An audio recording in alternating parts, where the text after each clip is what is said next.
Hi guys, welcome back to Nessa Director's Chat. Today we're looking at the tragic world of Roman Polanski, so let's get into it.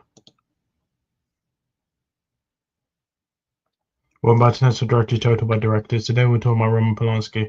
But don't forget to subscribe and click bell algorithm. So, before I start, I'm not going to talk about any of his convictions, his cases, um, his sex abuse cases. I'm just going to talk strictly about his movies.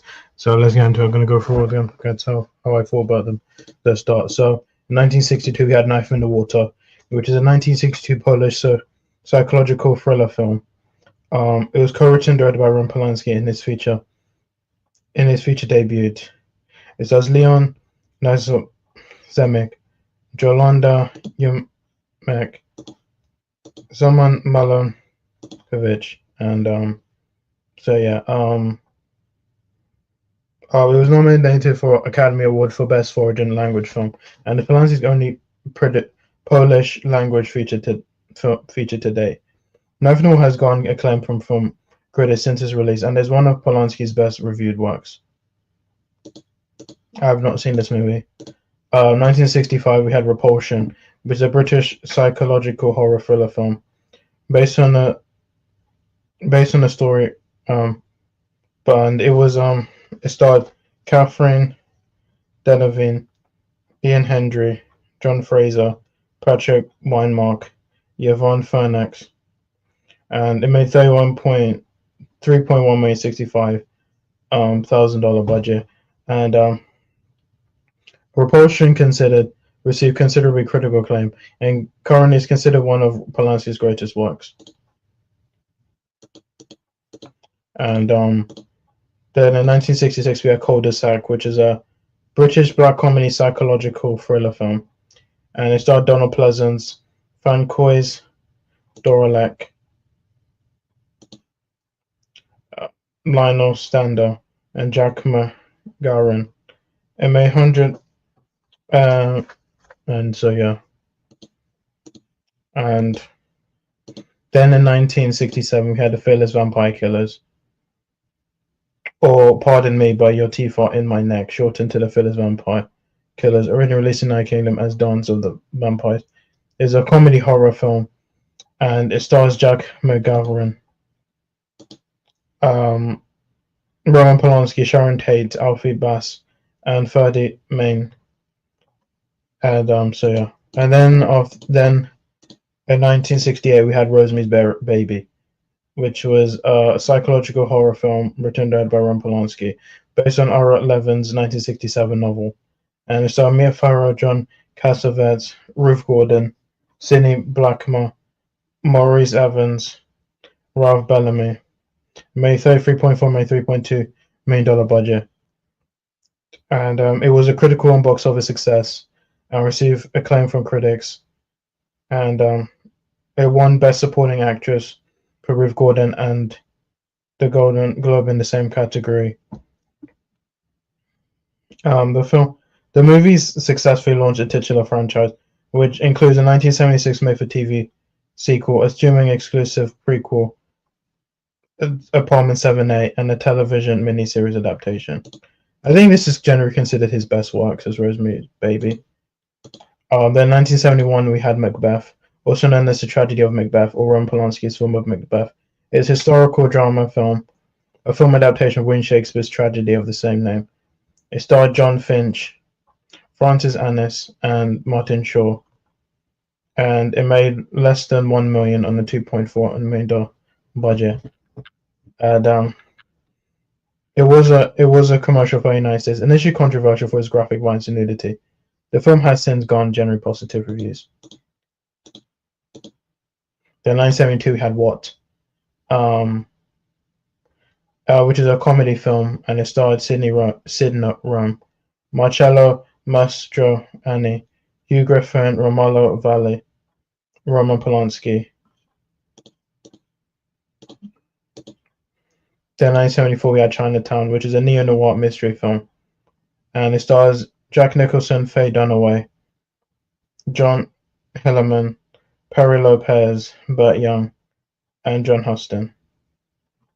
And made $29.2 million, $6 million budget.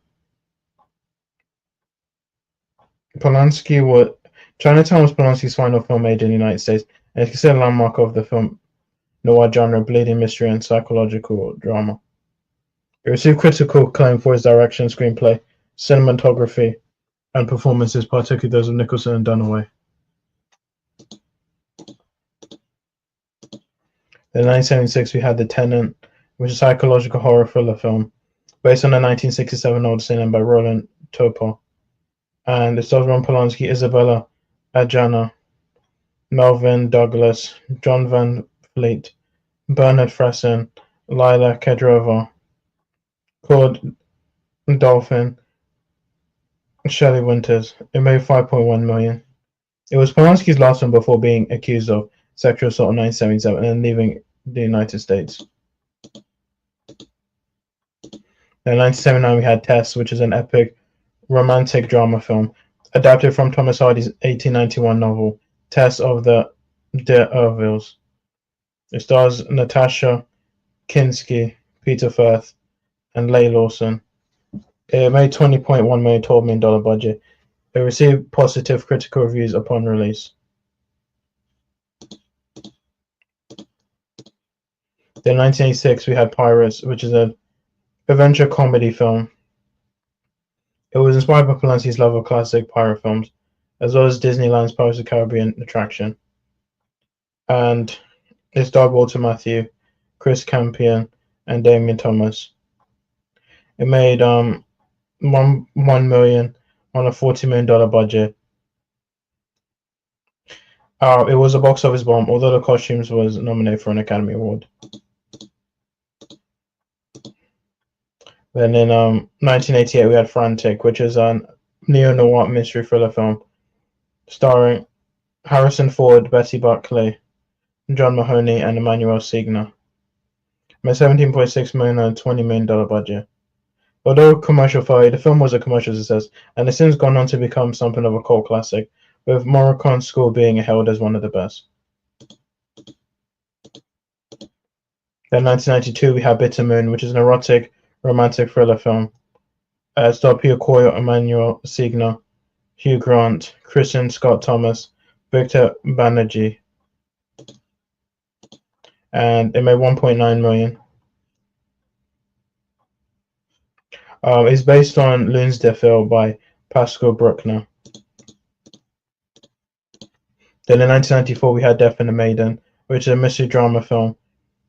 It was based on the 1990 play of the same name by Ariel Dorfman, and it starred Sigourney Weaver, Ben Kingsley, and Stuart Wilson. It made $8 million on a $12 million budget. Then in 1999, we had The Ninth Gate, which is a neo-noir horror thriller film. And the film is loosely based upon Arturo Perez Revert's 1993 novel, The Club Dumas. It stars Johnny Depp, Lena Olin, Frank Langella, James Russo, Jack Taylor, and Emmanuel Signer. It made $58.4 million, $38 million budget. Though critically and commercially unsuccessful in North America, where reviewers compared unfavorably to Polanski's supernatural film Rosemary's Baby, it has since been described as a cult classic. In 2002, we had The Pianist, which is a biographical film. It is based on the autobiography book The Pianist, a memoir by the Polish-Jewish pianist, composer, and Holocaust survivor Willard Spillman. Stars Adrian Brody, Thomas Kretschmann, Frank Finlay, Maureen Lipman, Amelia Fox, Ed Stoppard, Julia Rayner, and Jessica Kate Meyer. It made $120.1 million, $35 million budget. The film received widespread critical acclaim, with critics lauding Polanski's direction, Brady's performance, and Harwood's screenplay.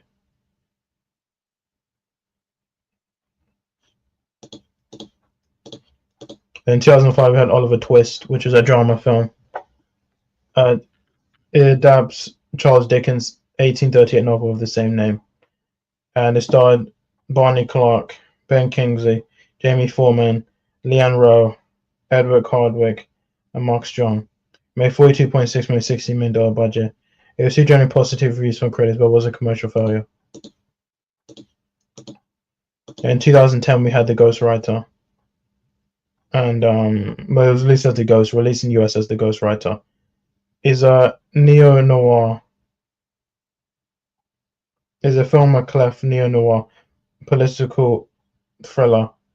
Is an adaptation 2007 Roman clef novel The Ghost by Robert Harris. It stars Ewan McGregor, Pierce Brosnan, Kim Cattrall, Olivia Williams, Tom Wilkinson, Timothy Hutton, John Bernthal, David Rintoul, Robert Pugh, Eli Wallach, and Jim Belushi. It made $60.3 million on a $30.8 million budget. The film was a critical and commercial success and won numerous cinematic awards. In 2011, we had Carnage, which is a black comedy film based on the Tony Award-winning 2006 play Lady de Carnage by French playwright Yasmina Reza. It stars Jodie Foster, Kate Winslet, Christoph Waltz, John C. Reilly. It made $25 million budget. The film received positive reviews, with critics praising the performances of the cast and Polanski's direction. It was Polanski's last film to be shot in English until The Palace in 2023. In 2013, we had Venus in Fur, which is a French-language erotic drama film based on the play of the same name by American playwright David Ives. It stars Manuel Signa and Matthew Amalric. Made $8.4 million. Then in 2017, we had Based on a True Story, which is a French-language psychological thriller film and adapted from a novel of the same name by Delphine de Vigan. It starred Eva Green and Emmanuel Signa. Made $3.9 million on a $12.96 million budget. It became a box office bomb.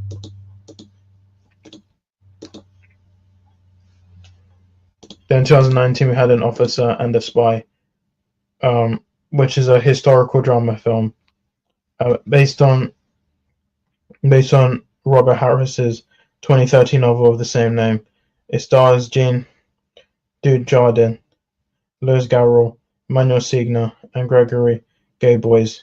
It made $18.9 million on a $24 million budget. It was a box office bomb. And then finally, 2023, we had The Palace, which is a black comedy film, and it stars Olivia Mashuki, Fanny Ardant, John Cleese, Bronwyn James, Joaquin de Almeida, Luca Barbareschi, William Pershall, Fatuana Carlino, and Mickey Rourke. It made $970,000, $17 million budget. And the film's release and promotion were impacted by the sexual abuse controversy surrounding Polanski. It received negative reviews from critics and became a box office bomb. And that's it. So, guys,